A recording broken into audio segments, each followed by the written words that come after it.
நான் பார்த்தீங்கன்னா இங்கே தூத்துக்குடியில் இருந்தால் வந்திருக்கேன். இங்கே மோஸ்ட் ஆஃப் த பீப்புள் பார்த்தீங்கன்னா நீங்கள் அங்கே இருந்த கிருஷ்ணகிரியில் வந்திருக்கேன்னு சொல்லுவீங்க, தேனியிலேருந்து வந்திருக்கேன்னு சொல்லுவீங்க, ஆல் ஓவர் தமிழ்நாட்டிலேருந்து நீங்கள் வந்திருப்பீங்க. பட் நான் இங்கே தூத்துக்குடியிலேருந்து நான் இங்கே என்னோட லோக்கல், நான் ஃபுல் அண்ட் ஃபுல் இங்கே தான் வந்துட்டு நான் படித்தது. என்னோட பிஎம்சி ஸ்கூலில் தான் இங்கே தான் படித்தேன். மேக்ஸிமம் நான் வந்து இங்கே பார்த்தீங்கன்னா நான் இன்ஜினியரிங் கூட ஒரு எங்கள் அப்பா எனக்கு எல்லாமே எனக்கு பெஸ்ட்டாக தான் கொடுத்துருக்காரு. நான் வந்துட்டு ஒரு மிடில் கிளாஸ் ஃபேமிலியை சேர்ந்தவன். எங்கள் அப்பா ஒரு எக்ஸ் ஆர்மி மேன், எங்கள் அம்மா ஒரு தமிழ் டீச்சர் இங்கே ஏபிசி வீரபாகு ஸ்கூலில் படிச்சுட்டு இருக்காங்க. அவங்களுக்கு என்னதான் இருந்தாலும் ஒரு ப்ரைவேட் ஸ்கூல் டீச்சராக இருக்கோ, இருந்தாலும் நமக்கு வந்துட்டு ஒரு கவர்மெண்ட் ஜாப் இல்லை அப்படிங்கிற ஒரு சின்ன ஏக்கம் அவங்களுக்கு எப்பவுமே இருக்கும். ஏன்னா அவங்க ரிலேட்டிவ்ஸ் பார்த்தீங்கன்னா எல்லாருமே கவர்மெண்ட் ஜாப்ல இருப்பாங்க. எங்கள் அம்மாவும் இதே இன்ஸ்டியூட்டில் வந்து படிச்சிருக்காங்க. நான் second standard, third standard, fourth standard படிக்கும்போது அவங்க வந்து டெய்லி வருவாங்க. அப்போ வந்துட்டு எனக்கு பெருசாக இதில் இன்வால்மெண்ட் கிடையாது. அப்போ அவங்க ட்ரை பண்ணுவாங்க. இருந்தாலும் எங்கள் நான் என் தம்பி எல்லாரையும் வச்சுட்டு மேனேஜ் பண்ணுறது அவங்களுக்கு வந்துட்டு அவ்வளோ ஈஸி ஒன்றும் இல்லை. பட் அவங்க ப்ரைவேட்டில் வந்துட்டு அவங்க ஜாப் ரியலாகவே நேச்சராக அந்த ஜாபுக்கு ஒரு லவ், அவங்க அவ்வளோ டெடிக்கேட்டடாக ஒரு ஹார்ட் ஒர்க் கொடுப்பாங்க. அதனாலே அவங்க வந்துட்டு ஒரு ப்ரைவேட் ஜாப் டீச்சராக இருந்தாலுமே ஒரு நல்ல நேம் இருக்கும் அவங்களுக்கு. இங்கே ஏபிசி வீரபாகு ஸ்கூலில் விஜயலட்சுமினா ஒரு டீச்சர் கேட்டால் அவங்களுக்கு இங்கே தெரியாத ஒரு ஆளே இருக்காது. ஏன்னா நான் பார்த்துருக்கேன், எனக்கு தமிழுக்கு டியூஷன் வருவாங்களா அப்படிங்கிறது வந்துட்டு எனக்கு ஒரு மிகப்பெரிய, எனக்கு தமிழ் சுத்தமாக எனக்கு எழுத கூட படிக்க கூட தெரியாது. நான் எழுத ஆரம்பிச்சேன்னா எனக்கு மேக்ஸிமம் ஒரு லைனில் ஒரு 5-6 மிஸ்டேக் ஆச்சு இருக்கும். ஆனால் எங்கள் அம்மாட்ட வந்துட்டு டெய்லி டியூஷன் வந்து கற்றுக்கிறது வந்துட்டு எனக்கு ரொம்ப ஆச்சரியமாக இருக்குது. என்னது இது, இவங்க இத்தனை பேர் டியூஷன் வந்து படிக்க வர்றாங்க அப்படிங்கிறது வந்துட்டு எனக்கு மிகப்பெரிய சர்ப்ரைசிங்காக இருந்துச்சு. இருந்தாலும் எங்கள் அம்மாவுக்கு ஒரு சின்ன வருத்தம், நம்ம வந்துட்டு நம்ம கடைசி வரை நம்ம காலத்தை ப்ரைவேட்லேயே ஓட்டிட்டோம். எங்கிட்ட எப்பவுமே சொல்கிறது என்னன்னா, கவர்மெண்ட்க்கு நீ போகணுண்டா, நீ கவர்மெண்ட்டுக்கு போகணுண்டா, கவர்மெண்ட் போகணுண்டா. நான் இங்கே தான், நான் இந்த இன்ஸ்டியூட் ஜாயின் பண்ணணுங்கிற ஒரு ஐடியாவே இல்லை. ஜஸ்ட் நான் இன்ஜினியரிங் கம்ப்ளீட் பண்ணக்கப்புறம் ஒரு மார்க்கெட்டிங் எடுத்தேன். ஏன்னா எனக்கு ஒரு லாங்குவேஜில் ப்ராப்ளம் இருந்துச்சு, கம்யூனிகேஷன் ஸ்கில் இல்லை. ஸோ எனக்கு ஸ்டேஜ் ஃபியர் எல்லாமே எக்ஸெட்ரா இருந்துச்சு. நான் என்னோட ஸ்கில்லை டெவலப் பண்ணுறதுக்காக நான் நினச்சிருந்தேன். ஸோ மார்க்கெட்டிங் எடுத்தேன். எல்லாமே ஸ்டேஜ் ஃபியர். இப்போ கூட பார்த்தீங்கன்னா கால் நல்லா நடுவோம். எனக்கு இருந்தாலும் ஸ்டேஜ் ஃபியர் இருக்கும் எப்பவுமே. அந்த ஸ்டேஜ் ஃபியரை போக்கணும் அப்படிங்கிறதுக்காக நான் என்னோட ஸ்கில்ஸில் நல்லா ஒர்க் பண்ணேன். இருந்தாலும் நான் மார்க்கெட்டிங் முடிச்சக்கப்புறம் இங்கே எங்கள் அப்பா வந்துட்டு இங்கே வள்ளி சார், உங்களுக்கு தெரியும் வள்ளி நாயகம்னு சொல்லிட்டு, அவர் வந்துட்டு அவரோட ரிலேட்டிவ் தான். அவர் தான் வந்துட்டு இந்த இன்ஸ்டியூட்டில் என்னை ஜாயின் பண்ண வச்சாரு. அவரும் எங்கள் அப்பாவும் எனக்கு ஒரு பெரிய ஒரு மோட்டிவேஷன். ஆக்சுவலி அவரும் வந்துட்டு ஒன் ஆஃப் த இந்த இன்ஸ்டியூட்லேருந்து படிச்சுட்டு போய் அப்போ எனக்கு ஒரு மோட்டிவேஷன். இந்த இன்ஸ்டியூட்ல வந்துட்டு எங்கள் மாமா படித்து ஒரு நல்ல ஒரு நிலைமையில இருக்கும்போது எனக்கு அவரை பார்த்து ஒரு மோட்டிவேஷன் தான் எனக்கு வந்துட்டு. அப்புறம் நான் இந்த ஸ்ட்ரீட்ஸ்லேயே தான் சுற்றுவேன். டெய்லி நான் பார்ப்பேன் இங்கே மார்னிங் எல்லாரும் இங்கே கேர்ள்ஸ் பாய்ஸ் எல்லாருமே வந்துட்டு கூட்டமாக இந்த இன்ஸ்டியூட்ல வந்து படிக்கும். என்னடா இங்கே இந்த இன்ஸ்டியூட்ல இருக்கு அப்படின்னு சொல்லிட்டு ஒரு நாள் சும்மா ஒரு மோட்டிவேஷன் கிளாஸ் ஜஸ்ட் எங்கள் மாமா வந்துட்டு, நீ ஒரே ஒரு நாள் வந்து நீ அட்டன் பண்ணி பாடுறா, உனக்கு அது ஒரு பெரிய ஒரு மோட்டிவேஷனாக இருக்கும் அப்படின்னு எனக்கு சொன்னார். நான் இப்போ மார்க்கெட்டிங் முடிச்சக்கப்புறம் எனக்கு ஒரு ஒயிட் தாட்ஸ் இருந்துச்சு. ஏன் நம்ம பிஸ்னஸ் பண்ணக்கூடாது, நம்ம ஏன் அது பண்ணக்கூடாது, இது பண்ணக்கூடாது. நான் எல்லாமே ஒரு பிஸ்னஸ் மாதிரி தான் பார்ப்பேன் எப்பவுமே. அப்போ நான் இன்ஸ்டியூட்ல வந்து ஜாயின் பண்ணும்போது எனக்கு ஒரு தாட் புரிஞ்சிச்சு. இந்த இன்ஸ்டியூட் அவங்க நினைச்சிருந்தா அவங்க வந்துட்டு ஒரு ப்ராஃபிட் கணக்கில் அவங்க வந்துட்டு பண்ணியிருக்கலாம். இந்த இன்ஸ்டியூட் முழுக்க ஒரு ஏழை மாணவர்களுக்கான ஒரு சக்சஸ்க்காக ஒரு போராடுற ஒரு இன்ஸ்டியூட்டுங்கிறது எனக்கு வந்துட்டு உள்ள நான் எப்போ இந்த இன்ஸ்டியூட்டுக்குள்ள வந்தனோ அப்போதான் புரிஞ்சிச்சு. நான் இந்த பெஞ்சில் இந்த கிளாஸ்ல பல கிளாஸ்ல வந்துட்டு இந்த கடைசி பெஞ்ச் எல்லா பெஞ்சிலும் உட்காரும். ஒவ்வொரு பெஞ்சில் நான் உட்காரும் போது ஒவ்வொருத்தரோட கஷ்டங்களும் எனக்கு புரியும் போது தான் நான் ஆக்சுவலி வந்து பார்த்தா நான் நல்ல ஒரு செட்டிலான லைஃப் தான் வாழ்ந்துட்டு இருக்கேன். எங்கள் அப்பா வந்துட்டு எனக்கு நல்லா கொடுத்துருக்காரு. ஆனால் எனக்கு ஒவ்வொரு பெஞ்சில் உட்காரும்போது ஒவ்வொருத்தரோட கஷ்டங்கள் எனக்கு வந்துட்டு வாழ்க்கையில் வந்துட்டு எனக்கு ஒரு பெரிய பாடத்தை கொடுத்துச்சுன்னு தான் சொல்லணும் இந்த இடம் வந்துட்டு. அது மட்டும் இல்லாமல் இங்கே பார்த்தீங்கன்னா நம்ம இன்ஸ்டியூட் சும்மா வந்துட்டு அவங்க வந்துட்டு பெருசாக வந்துட்டு அவங்க பிராண்ட் வந்து வெளியே காமிச்சிக்கவே மாட்டாங்க. மற்ற இன்ஸ்டியூட்லாம் பார்த்தா உங்களுக்கு வந்துட்டு ஒரு கோர்ஸுக்கு இவ்வளோ, கோர்ஸுக்கு அவ்வளோ, நீங்கள் இங்கே ஒரு சிங்கிள் கோர்ஸ் எடுத்தாலே போதும், உங்களுக்கு டோட்டலாக எல்லா பேக்கேஜுமே உங்களுக்கு வந்துடும். பெருசாக உங்களுக்கு நீங்கள் ஸ்பெண்ட் பண்ணணுங்கிற அவசியமே கிடையாது. சேஃப்டி வைஸ் பார்த்தீங்கன்னா உங்களுக்கு எல்லாமே அவங்க அரேஞ்ச் பண்ணி கொடுத்துருவாங்க. இங்கே இத்தனை பேர் வந்துட்டு அதர் ஸ்டேட் பீப்புள் வந்து இங்கே இவ்வளோ சக்ஸஸ் பார்க்கறது வந்துட்டு எனக்கு இந்த டிஸ்ட்ரிக்ட்ல என் டிஸ்ட்ரிக்ட்ல இப்படி ஒரு இன்ஸ்டியூட் இருக்கிறது வந்துட்டு எனக்கு ஒரு பெரிய ஆப்பர்ச்சுனிட்டியாக தான் நான் இங்கே பார்த்துக்கிட்டு இருக்கேன். அது மட்டும் இல்லாமல் நீங்கள் பார்த்தீங்கன்னா இங்கே ஒரு கம்ப்யூட்டர் லேப், நான் வந்துட்டு நான் டெஸ்ட் எழுதும்போது சில பேர்ட்டு அந்த மொபைல் ஃபோன் இருக்காது. அவங்க ஏன்னா இப்போ எல்லாருமே டெஸ்ட் வந்துருச்சு, அவங்களோட கஷ்டத்தை புரிஞ்சுக்கிட்டு அவங்க வந்துட்டு அந்த ஒரு லேப் ஃபெசிலிட்டிஸ்லாம் கொண்டு வர்றதுங்கிறது வந்துட்டு இந்த இதில் நான் எந்த இன்ஸ்டியூட்லையுமே நான் வந்து பார்த்ததே கிடையாது. ஏன்னா ஒரு லேப் ஃபெசிலிட்டி வச்சிருக்கிறது, அதுவும் இல்லாமல் நிறைய பேர் ஓபி அடிப்பாங்க வந்துன்னா டெய்லி கிளாஸ் வந்து பாஸ் ஆயிடலாமா, இல்லவே இல்லை, நீங்கள் உங்கள் ஹார்ட் ஒர்க் போடணும். அது இல்லாமல் இன்ஸ்டியூட்ல வந்துட்டு ஒரு ஸ்பெஷல் இன்வால்மெண்ட் இருக்கும், டெய்லி கொஸ்டின் கேட்கறது, அதெல்லாம் வந்துட்டு எனக்கு பெரிய ஒரு மோட்டிவேஷன். ஏன்னா நாளை வந்துட்டு நல்ல ஓபி அடிக்கிற ஆளு, அவங்க டெய்லி எனக்கு காலையில் வந்துட்டு நான் நாளைக்கு நாளைக்கு வரணும்னாலே அந்த ஒரு 4 பேர் இருப்பாங்க. எனக்கு டெய்லி கரண்ட் அஃபேர்ஸ் கேட்பாங்க, டெய்லி என்னோட டேபிள்ஸ் எல்லாமே இருக்கும், ஸ்கொயர் நம்பர்ஸ் எல்லாமே கேட்கும் போது அதெல்லாம் வந்துட்டு எனக்கு டெய்லி எனக்கு வந்துட்டு ஒரு பெரிய நாலேஜ் தான் என் மைண்டில் வந்துட்டு கொடுத்துச்சு. இந்த ஒரு இனிஷியேட்டிவ்ஸ்லாம் நான் பார்க்கும்போது இந்த இன்ஸ்டியூட் வந்துட்டு என்னோட லைஃப்ல ஒரு மிகப்பெரிய ஒரு கெரியர் சேஞ்சிங் பார்த்தா இருக்கு. நான் ஆக்சுவலி இந்த இன்ஸ்டியூட் ஜாயின் பண்ணும்போது பார்த்தா ஒரு 2022 நான் மார்க்கெட்டிங் கம்ப்ளீட் பண்ணி முடிச்சுட்டு நான் வெளியே வந்தேன். வெளியே வந்தோன்னா சும்மா சொல்லக்கூடாது, நான் வெளியே வந்தோன்னா எனக்கு ஒரு லைஃப் என்னன்னா வந்து சீக்கிரம் ஏதாச்சும் பண்ணிடணும். சாரும் சொல்லுவார் எல்லாரும் உள்ள வந்ததுக்கப்புறம் 1 year ஆச்சு 2 year ஆச்சு சக்ஸஸ் பண்ணுறதுக்கு. சார் வந்துட்டு அதெல்லாம் இல்லை, இங்கே நான் நிறைய பேர் இருக்கேன், நான் பார்த்துருக்கேன், இங்கே வந்துட்டு 6 மாதத்தில் அடிச்சுட்டு போனவங்களா இருக்காங்க, 8 மாதத்தில் அடிச்சு போனவங்களா இருக்காங்க. அப்படிங்கும்போது நான் ஒரு 8 to 12 months ஒரு நாள் கூட நான் கிளாஸ் மிஸ் பண்ண கிடையாது. டெய்லி மார்னிங் நான் வந்துடுவேன். அது எனக்கு ஒரு மிகப்பெரிய சக்ஸஸ் இருந்துச்சு. இருந்தாலும் நான் ஒரு லைஃப்ல வந்துட்டு ஒரு 2 கால் ஃபார் அடிச்சுட்டு எனக்கு ஃபைனல் ரிசல்ட் கிடைக்கல. ஆக்சுவலி ஃபைனல் ரிசல்ட் கிடைக்கலங்கும் போது நான் டக்கா ஒரு என்ன சொல்றதுன்னா என் தம்பி வேற வந்து ஜாயின் பண்ணிட்டான் இதே இன்ஸ்டியூட்ல. அப்போ வந்துட்டு எங்க அப்பாவுக்கு ஒரு லிட்டில் ப்ரெஷர் இருந்துச்சு, என்னடா 2 பசங்களுமே பேங்கிங் படிக்க வச்சிருக்கோம் அப்படின்னு சொல்லிட்டு இருக்கும்போது எனக்குமே அது ஒரு கில்ட்டா தான் இருந்துச்சு. வீட்டில் ரொம்ப நாள் சும்மா இருக்கும் அப்படிங்கிறது வந்துட்டு. அப்போ என் லைஃப்ல வந்துட்டு ஒரு பிரைவேட் பேங்க் எனக்கு வந்துட்டு ஒரு ஆஃபர் கொடுத்தாங்க. சரி எனக்கு பேக்கேஜ் ஓகே, எனக்கு D1 கேட்டகரியில் கிடைச்சிச்சு. நான் பிரைவேட் பேங்க்ல போய் தெரியாம சேர்ந்துட்டேன்னு சொல்ல முடியாது, அங்கே நிறைய எக்ஸ்பீரியன்ஸ் இருந்தாலும் அது வந்துட்டு நான் என் லைஃப்ல ஒரு 2 years எனக்கு அது வந்துட்டு ஒரு பெரிய லாகா இருந்துச்சு. பிரைவேட் பேங்க்ல வேலை பார்க்கறதுங்கிறது வந்துட்டு உங்களுக்கு ஃபுல் அண்ட் ஃபுல் 100% உங்க எஃபர்ட்ஸ் நீங்க போடுவீங்க. எனக்கு 2 years எக்ஸ்பீரியன்ஸ் இருக்கு பிரைவேட் பேங்க்ல. கிட்டத்தட்ட எண்ட் டு எண்ட் சர்வீஸ் நான் மேக்ஸிமம் கஸ்டமர் கேர் சர்வீசஸ்ல, அது போக கஸ்டமர் மெயில் கிளியரிங் செக்ஷன்ஸ், அதுக்கப்புறம் ஃபாரின் கஸ்டமர்ஸோட என்கேஜ்மெண்ட் பண்றது, எக்கச்சக்கமான வேலைகள் இருக்கும். எல்லா இடத்துலையுமே வந்துட்டு டார்கெட்ஸ் வேற ஒரு தனியாக இருக்கும், இண்டிவிஜுவல் டார்கெட்ஸ் இருக்கும். எல்லா ப்ராடக்ட்ஸ்லையுமே டார்கெட் அச்சீவ் பண்றது. நான் ஜாயின் பண்ணும்போது பார்த்தா ஒரு செப்டம்பர் மந்த்ல ஜாயின் பண்ணியிருப்பேன். ஒரு 3 monthsலேயே வந்துட்டு ஜான் ஃபெப் மார்ச்ங்கிறது வந்துட்டு one of the crucial period of the banking இண்டஸ்ட்ரின்னு சொல்றேன். நிறைய ப்ராஃபிட்ஸ் காட்டணும் பேங்க்ல. ஸோ வச்சு புழிஞ்சிருவாங்க நம்மளை.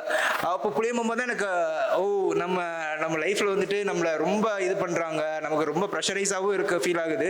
இருந்தாலும் நான் என்னோட அந்த பேங்க்ல நான் சும்மா சொல்ல மாட்டேன். நான் வந்துட்டு அங்கே இருந்த வரைக்கும் எனக்கு பேங்கிங்னா என்ன கஷ்டங்கள் இங்க வந்துட்டு நிறைய பேர் இருக்காங்க. டெய்லி வந்துட்டு அவங்க இப்போ மோர் ஆஃப் த இந்த இந்தியா பார்த்தீங்கன்னா டிஜிட்டலைஸ் ஆயிருச்சு. ஒன்ஸ் பணம் நம்ம கையை விட்டு போச்சுன்னா திருப்பி நம்ம கைக்கு வர்றது வந்துட்டு ரொம்ப கஷ்டம். நிறைய ஃப்ராட்லண்ட் ரிலேட்டட் ஆக்டிவிட்டீஸ்லாம் நிறைய நடக்கும். அதெல்லாம் வந்துட்டு கஸ்டமருக்கு ஹெல்ப் பண்றதுங்கிறது வந்துட்டு அவங்கெல்லாம் பார்த்தீங்கன்னா பிரைவேட் பேங்க்ஸ்ல இருக்க கஸ்டமர்ஸ் மேக்ஸிமம் ஒரு வெல்த் கஸ்டமராக இருப்பாங்க. அந்த கஸ்டமருக்கு சர்வீஸ் பண்றதோட என் மக்கள் வந்துட்டு இன்னும் கீழே அவங்களுக்கு வந்துட்டு இன்னும் கீழே இருக்கிறவங்களுக்கு வந்துட்டு நான் இன்னும் ஹெல்ப் பண்ண முடியலையே அப்படிங்கிறது வந்துட்டு எனக்கு என் மைண்ட்ல ஓடிக்கிட்டே இருந்துச்சு. நம்ம ஒரு கவர்மெண்ட் பேங்க்ல போய் ஜாயின் பண்ணாதான் நம்ம வந்துட்டு ஒரு கவர்மெண்ட் ரிலேட்டடா அவங்களுக்கு ஹெல்ப் பண்ண முடியும். அவங்களோட ஸ்கீம்ஸ் பத்தி நம்ம எக்ஸ்பிளைன் பண்றது, இந்த தாட்ஸ் இதெல்லாம் வந்துட்டு எனக்கு மிகப்பெரிய எனக்கு முழுக்க என்னோட சர்வீஸ் என்னோட ஜேர்னி பார்த்தீங்கன்னா நான் இப்போ சும்மா சொல்லக்கூடாது. நான் வந்துட்டு மார்க்கெட்டிங் நான் கம்ப்ளீட் பண்ணிட்டு நான் இந்த SO வந்துட்டு நான் ஸ்பெசிஃபிக்காக சூஸ் இது வரைக்கும் எக்ஸாம் எழுதினது இல்லை. லாஸ்ட் டைம் நான் ட்ரை பண்ணேன். பட் பெங்களூர்ல இருந்துட்டு நான் திருப்பி இங்கே நான் எக்ஸாம் எழுதுறதுக்குள்ள எனக்கு வந்துட்டு நான் கொஞ்சம் லேட் ஆயிடுச்சு. என்னை இன்ஸ்டியூட்குள்ள சென்டருக்குள்ள விடலை. நான் வந்துட்டு லாஸ்ட் டைம் நான் மிஸ் பண்ணிட்டேன் ஆக்சுவலி. ஸோ இந்த டைம் நான் வந்துட்டு நான் முடிவு பண்ணிட்டேன், இல்லை இந்த தடவை நம்ம கிளியர் பண்ணி ஆகணும். 4 நாள் லீவ் எடுத்தேன். லீவ் எடுத்து அட்வான்ஸாகவே முன்னாடியே வந்து எக்ஸாம் எழுதி இன்டர்வியூ கூட எனக்கு தெரியவே தெரியாது இன்டர்வியூ நம்ம என்ன பண்ண போகிறோம் அப்படின்னுட்டு. அப்போ வந்துட்டு நான் இன்டர்வியூக்கு வந்துட்டு என்ன பண்ணலாம் அப்படின்னு சொல்லிட்டு இருக்கும்போது சாருக்கு ஒரு நாள் நான் கால் பண்ணி கேட்டேன், இல்லைடா நாங்கள் பேட்ச் இன்டர்வியூலாம் நாங்கள் முடிச்சிட்டோம். ஏன்னா நான் லாஸ்ட் 3 days மட்டும்தான் இருக்கு. எனக்கு நல்ல ஞாபகம் இருக்கு. நான் சார் கால் பண்ணி சொன்னோன்னா சார் எனக்கு லாஸ்ட் 3 days பர்சனலாக எனக்கு ஒரு 3 பேரை வச்சு எனக்கு கொடுத்தது வந்துட்டு எனக்கு ஒரு பெரிய ஒரு யூஸ்ஃபுல்லாக தான் இருந்துச்சு என்னோட இன்டர்வியூக்கு. அதை நான் இந்த இடத்துல நான் பெரிய கிளியர் பண்ணிக்க சொல்லிக்கிறேன். Thank you sir. வணக்கம் அனைவருக்கும். நான் APC வீரபாகு மெட்ரிகுலேஷனில் தமிழ் ஆசிரியராக வேலை பார்க்குறேன். நான் வந்து என்னுடைய அப்பா அம்மாங்கிற போது எங்கள் அப்பா வந்து கவர்மெண்ட் டீச்சர், ஸ்கூல் மேனேஜ்மெண்ட்டும் வச்சுருக்குறாங்க. ஆனால் எனக்கு என்னுடைய சந்தர்ப்ப சூழ்நிலையினால் என்ன ஆயிடுச்சு அப்படின்னா 12th படிக்கும் போது அப்பா ஹார்ட் அட்டாக்ல இறந்துட்டாங்க. இறந்ததுனால என்னால் வந்து படிக்க முடியல. ஏன்னா எனக்கு படிக்கிறதுக்கு வாய்ப்பு இல்லை. அம்மா வந்து மாமா மாதிரி எல்லாரும் இருந்ததுனால சரி எங்கெல்லாம் வந்து முடவைத்தானேந்தல் புதூர் நான். அதனால உடனே 12th முடிச்சாலே மேரேஜ் பண்ணி கொடுத்துருவாங்க. உடனே வேணாம் உனக்கு தான் கல்யாணம் பண்ணி கொடுத்துடலாம் அப்படின்ட்டாங்க. எனக்கு வந்து அது ரொம்ப கஷ்டமா இருந்துச்சு. நான் டீச்சர் ட்ரைனிங் போய் சேர போனேன், அதுவும் வேணாம் அப்படின்ட்டாங்க. அதுக்கு பிறகு மறுபடி BSc சுவாலஜி அப்படின்னேன். அதுவும் நாளைக்கு ஃபீஸ் கட்டணும் அப்படிங்கும்போது இன்னைக்கு எனக்கு ஃபீஸ் கட்டக்கூடாது, நீ போகக்கூடாது அப்படின்னு உனக்கு மேரேஜ் பண்ணணும் அப்படின்ட்டாங்க. அதனால சரி வழியே இல்லைன்ட்டு அழுதேன். எங்கள் அப்பா ஒரு டீச்சர், ஸ்கூல் இருக்குது, எல்லாம் இருக்குது, நம்மளால் படிக்க முடியல அப்படின்ற ஒரு எனக்கு ரொம்ப ஒரு ஏக்கம் இருந்துச்சு. ஆனாலும் அதை வச்சுட்டு சரி என்ன பண்ணுறது அப்படின்ட்டு மேரேஜ் பண்ணி கொடுத்துட்டாங்க. நான் 10 இயராக வெளியில் போயிட்டேன். பஞ்சாப்பு, என் ஹஸ்பண்ட் வந்து மிலிட்ரி ஆர்மி, சரிங்களா? அதனால நான் பஞ்சாப்பு, ஹைதராபாத்து அங்கே எல்லாம் இருந்தேன். அப்போ இவன் பிறந்து இவனும் அங்கே தான் படித்தான். 2 பசங்க எனக்கு. இவன் பிறந்து இவனும் அங்கே தான் படித்தான். LKG, UKG, first standard, second standard அது வரைக்கும் படித்தான். அப்போ நான் ஊருக்கு வரும்போது வந்த உடனே இவன் சிபிஎஸ்சியில் தான் அங்கே படிக்க வச்சதுனால இங்கே தான் சிபிஎஸ்சியில் படிக்க வைக்கணுங்கும்போது சக்தி விநாயகர் மட்டும்தான் இருந்துச்சு. அப்போ நான் இங்கே வரணும் அப்படின்ற மாதிரி தூத்துக்குடிக்கு நம்ம வருவோம் அப்படின்னு சொல்லிட்டு இங்கே வந்து நாங்கள் வீடு கட்டிட்டு அந்தால உடனே வந்தோம். 1 இயரில் உடனே வந்தோம். இங்கே வந்தோடனே இவன் வந்து இவனை படிக்க வைக்கணும் அப்படின்றதுனால இவனை படிக்க வச்சேன். அப்போ 1 இயராக எனக்கு வந்து 2 பசங்களையும் படிக்க வச்சேன்னா சக்தி விநாயகரில் 1 இயர் ஹஸ்பண்ட் இங்கே கிடையாது. அவங்க வந்து ஜம்மு காஷ்மீர் போட்டாங்களா, ஒத்தியில் இருப்பானா, ரொம்ப போர் அடிக்கும் எனக்கு. சரி நம்ம படிக்க வாய்ப்பு இல்லையே அப்படின்னு ரொம்ப அழுதுகிட்டே இருப்பேன். அப்போ அந்த என் ஹஸ்பண்டை கேட்டேன், பக்கத்தில் தான் இருக்குது பிஎம்சி, அங்கே வந்து டீச்சர் ட்ரைனிங் படிக்கலாம், நான் போட்டா அப்படின்னு கேட்டேன். ஒன்னால முடியும் அப்படின்னா நீ படி அப்படின்னாங்க. அதனால நான் வந்து என்ன செஞ்சேன், மறுபடியும் இவனுக்கு வயசு 10 வயசுக்கு பிறகு நான் டீச்சர் ட்ரைனிங் படித்தேன். எதுக்கு சொல்கிறவங்க எல்லாருக்கும், அதாவது வயசு வந்து தடை இல்லைன்றதுக்காக உங்களுக்கு சொல்கிறேன். ஏன்னா இவனுக்கு வயசு 10 வயசு, இன்னைக்கு அவனுக்கு 25 வயசு, சரிங்களா? நான் 10 வயசுக்கு பிறகு டீச்சர் ட்ரைனிங் படித்தேன். படிச்சுட்டு உடனே அந்த டைமில் உடனே டெட் வந்துருச்சு. வந்தேன் இங்கே வந்து சுரேஷில் வந்து படிக்க வந்தேன். ஆனால் வந்துட்டு இருக்கும்போது அந்த வருஷமே எங்கள் ஹஸ்பண்ட் வந்து ரிட்டையர்ட் ஆகி வந்துட்டாங்க. எனக்கு வந்து ரொம்ப கஷ்டமாக இருந்துச்சு. ஏன்னா இவங்க 2 பேருமே சக்தி விநாயகரில் படிக்கும் போகும்போது ஃபீஸ் அதிகமாக கட்டணும். அப்போ என்னால் படிக்க வைக்கிறதுக்கு பாவம் ஒரு ஹஸ்பண்டோட சேலரி வச்சு நம்மளால படிக்க வைக்க முடியாது அப்படின்ற ஒரு காரணத்தினால சரி நான் ப்ரைவேட் ஸ்கூலில் ஒர்க் பண்ணுறேன் அப்படின்னு சொல்லிட்டு ப்ரைவேட் ஸ்கூலுக்கு நான் வந்து போனது அதுதான் காரணம். அதனால அங்கே போயிட்டேன். அதனால என்னால் வந்து சுரேஷ்க்கு வந்து படிக்க வைக்க ஒரு நாள் வருவேன், ஞாயிற்றுக்கிழமை ஒரு நாள் வருவேன். அந்த டெட்டுன்னு சொல்லி வருங்கும்போது மாசத்துல 4 நாள் தான் வருவேன். என்னால் அதுக்கு மேலே வர முடியாது, அதை கூட என்னால் கவர் பண்ண முடியாது, படிக்க முடியாது, எனக்கு டைம் இல்லை. அப்படியே இருந்தேன்னா அந்த டைமில் தான் அந்த சரி ஸ்கூலுக்கு போனோன்னே எனக்கு ஸ்கூல் ரொம்ப பிடிச்சிச்சு. நல்லா அந்த ஸ்கூலில் அங்கேயே ஒர்க் பண்ணிக்கிட்டே இருந்தேன். அப்புறம் அதுக்கு பிறகு நான் பிலிட் பண்ணேன், எம்ஏ பண்ணேன், அதுக்கு பிறகு டிபிடி பண்ணினேன், அதுக்கு பிறகு பிஎட்டும் பண்ணினேன். எல்லாமே என்னுடைய ஹஸ்பண்ட் தான் எனக்கு படிக்க வச்சாங்க. எல்லாமே அவருக்கு தான் சரி இதை வந்து செய்கிறேன். அதனால நான் படிச்சுக்கிட்டே நான் வந்து இன்னைக்கு வந்து பிஜியா இங்கே என்னது தமிழ் ஆசிரியராக என்னது 11th 12th எடுத்துக்கிட்டு இருக்கிறேன் நான் இன்னைக்கு. ஆனாலும் எனக்குள்ள மனசுக்குள்ள வந்து ரொம்ப மலி உண்டு. நம்ம வந்து ஒரு அப்பா வந்து கவர்மெண்ட் டீச்சர், நம்ம போகல எங்கள் அண்ணன் தம்பிங்க எல்லாருமே டீச்சர்ஸ், அந்த டீச்சர் அண்ணிமாருங்க எல்லாருமே டீச்சர். நான் மட்டும் படிக்கலையே, நமக்கு வயசு அம்மா. அதில் வந்து எங்கள் அம்மா கிட்ட இன்னைக்கு வரைக்கும் நான் சண்டை போடுவேன். ஏன் நீங்கள் படிக்க வைக்கல, காசு இல்லைன்னா பரவாயில்ல, நீ படிக்க வைக்காம கல்யாணம்ன்றதுல தள்ளி விட்டுட்டீங்க அப்படி சொல்லி எங்கள் அம்மா கிட்ட இன்னைக்கு வரைக்கும் நான் எங்கள் அம்மாட்ட சண்டை போடுவேன். அதில் வந்து நான் இந்த விஷயத்தில் நான் ஒத்துக்கிறேன். அதனால நான் இப்படி இருந்தேன். அப்புறம் என் பையங்களை வந்து நீ அம்மா வந்து வாழ்க்கையில் வந்து நான் 10 வயசுக்கு பிறகு உனக்கு 10 வயசுக்கு பிறகு என்னால் படிக்க முடிஞ்ச படிப்பை உன்னால் படிக்க முடியும், நீ படிச்சே ஆகணும் அப்படின்னு சொல்லி 2 பேரையும் படிக்க வச்சேன். கஷ்டத்தோட சக்தி விநாயகரில் படித்தாங்க. இவன் 10th வரைக்கும் சக்தி விநாயகரில் படித்தான். 11th 12th பிஎம்சியில் வந்து படித்தான். அப்புறம் வேல்டெக்கில் போய் பிஇ படித்தான். அப்புறம் மறுபடியும் எம்பிஏ பண்ணான். அப்புறம் சின்னவனா அதே மாதிரி படித்தான். இவனும் அந்த சுரேஷ் அகாடமியில் நீ போகிற, என் தங்கச்சி மாருங்கெல்லாம் எல்லாருக்கும் அவங்க வந்து வந்தாங்க. இங்கே சுரேஷ்க்கு தான் வந்தாங்க. இங்கே வந்து தான் என் தங்கச்சி, என் வள்ளியுடைய ஒய்ஃப் எல்லாருமே இங்கே வந்து படித்தாங்க. அதனால எல்லாருமே வேலைக்கு போனாங்க. எனக்கு வந்து வாய்ப்பு கிடைக்கல. அந்த 4 நாள் மட்டும்தான் என்னால் வர முடிஞ்சுது. அதுக்கு மேலே என்னால் வர முடியல. அப்புறம் எனக்கு வந்து ஹையர் கிளாஸ் கொடுத்துட்டாங்களா, 10th கொடுத்துட்டாங்க. அப்படி இப்படி ஒவ்வொரு கிளாஸும் கொடுக்கணும், என்னால் வந்து முடியல. அப்புறம் நான் எனக்கு வந்து அதுலேயே சொல்லுவாங்க இல்லையா, செய்கிற வேலை நமக்கு தெய்வம் அப்படி சொல்லுவாங்க இல்லையா, அதில் எனக்கு வந்து ரொம்ப இன்வால்வ் ஆயிடுச்சு. அந்த பிள்ளைங்களுக்கே முடிவிட்டேன். இல்லை நிறைய பிள்ளைங்க என் கிளாட்ட படித்த பிள்ளைங்களா இருக்கலாம், நிறைய பேர் டாக்டராக இருக்கிறாங்க, நிறைய பேர் இன்ஜினியராக இருக்கிறாங்க எங்கள் ஸ்கூல் பிள்ளைங்க. அதனால எல்லாருமே நல்லா இருக்கிறாங்க. அது வந்து எனக்கு ரொம்ப பெருமையாகவும் இருக்கும் பார்த்துக்கோங்க. அதனால அப்பப்போ சொல்லுவேன், சரி பரவாயில்லடா, நான் இது கேட்டாலும் என் பிள்ளைங்க நல்லா இருக்கிறாங்க, என் பசங்க என் ஸ்டூடெண்ட்ஸ் நல்லா இருக்கிறாங்க ஆசிரியர் அப்படின்னு சொல்லி இன்னைக்கு எங்களை ஃபோன் பண்ணி பேசுவாங்க. அதனால நீங்க நல்லா படிக்கணும்டா அப்படின்னு சொல்லிட்டு என் பசங்க 2 பசங்களையும் நீங்க கண்டிப்பா என்ன செய்யணும், சுரேஷ்ல போய் படிக்கிறீங்க. இதே மாதிரி இந்த போர்டில் நீங்க வரீங்க. அம்மா அந்த இடத்துக்கு வரணும்னு ஆசைப்பட்டு அம்மாவால முடியல, குடும்ப சூழ்நிலையால வர முடியல. அதனால நீ அதை வந்து அச்சீவ் பண்ணியே ஆகணும் அப்படின்னு. அதனால பையன் வந்து என்ன செய்யறான், இவன் வந்து என்ன செய்ய, நம்ம ஐசிசி பேங்க்குக்கு போகணுன்ற சூழ்நிலை இல்லை, எனக்கு அவ்வளவா விருப்பம் இல்லை. ஆனா அவங்க அப்பா வந்து கிடைக்கிற வேலையை விடக்கூடாது, அவனை போ அப்படின்னு சொல்லிட்டாங்க. ஆனாலும் விட்டுற விட்டுறாத, அம்மாவை மாதிரி பிரைவேட்ல இருந்துடாத, போ போ அப்படின்னு சொல்லி என் பையனை நான் வந்து மோட்டிவேட் பண்ணிட்டே இருந்தேன். அதனால அவன் வந்து ஒவ்வொரு எக்ஸாமும் வந்து வந்து எழுதிக்கிட்டே இருப்பான். லீவே கொடுக்க மாட்டாங்க. கஷ்டத்தோட தான் வந்தான். போன வருஷம்லாம் போய் ஹாலில் போய் நின்னா 2 நிமிஷம் லேட் ஆயிடுச்சு. அவன் வந்து தம்பி டைம் ஆயிடுச்சு இது இப்போ அப்படின்ட்டாங்க. அவனுக்கு அந்த எக்ஸாம் எழுத முடியல. அப்புறம் இந்த வருஷம் எழுதி எனது எஸ்ஓவா ஆயிட்டேன். அது ரொம்ப பெருமையா இருக்கு.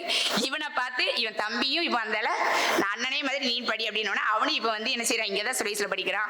இங்கே சிறியந்து அவங்க பெரியப்பா பசங்க சித்தப்பா பசங்க எல்லாருமே இங்கே தான் படிக்கிறாங்க. நம்ம சுரேஷ் அகாடமியில தான் வந்து என்ன செய்றாங்க, எல்லாரும் படிக்கிறாங்க. அதனால வயசோ அது எதுவுமே என்னது காரணம் கிடையவே கிடையாது. நீங்க எல்லாருமே என்ன செய்யுங்க, படிக்கணும்னு நினைச்சு படிச்சீங்கன்னா கண்டிப்பா அச்சீவ் பண்ண முடியும். அவனும் அதே மாதிரி நல்லா பண்ணுனா. அதுக்கு முதல்ல மோட்டிவேஷன் பண்ணது என்னது ராஜா சார். எனக்கு அவங்க எப்படி இருப்பாங்க யாருன்னு கூட எனக்கு தெரியாது. இன்னைக்கு தான் அவங்க ஃபேஸே நான் பார்க்குறேன்.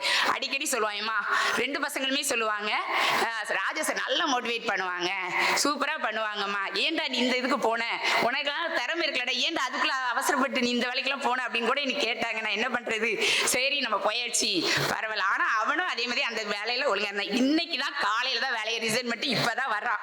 அவன் வந்த உடனே அவனை என்ன கூட்டிட்டு வர்றேன். புரியுதுங்களா? நேற்று வரைக்கும் அவன் வேலை பார்த்துட்டு இன்னைக்கு தான் வந்தான். இன்னைக்கு காலையில தான் வந்தான். அந்த அளவு மீட்டிங் அப்படின்ட்டு வந்தான். சரி, அதனால எல்லாருமே என்ன செய்யுங்க, வயசோ தடை கிடையாது, நம்மளுடைய ஏழ்மையோ தடை கிடையாது. எதுவே ஆனாலும் என்ன செய்ய முடியும், வெற்றி பெற முடியும். அங்க ஒரு சொன்னாங்களே ஒரு பொண்ணு, அந்த பொண்ணு வந்து என்னது, நான் மேரேஜ் ஆகி படிச்சேன்னு சொன்னால, அது வந்து அவ பண்ணுறது எனக்கு ரொம்ப சந்தோஷமா இருந்துச்சு. புரியுதா? ஹஸ்பண்ட் வந்து படிக்க வச்சிருக்கிறாரு. அப்ப என் ஹஸ்பண்டை தான் நினைச்சேன். எனக்கு 10 வருஷம் கழிச்சு படிப்பு கிடைச்சது, அவளுக்கு உடனே கிடைச்சிச்சு.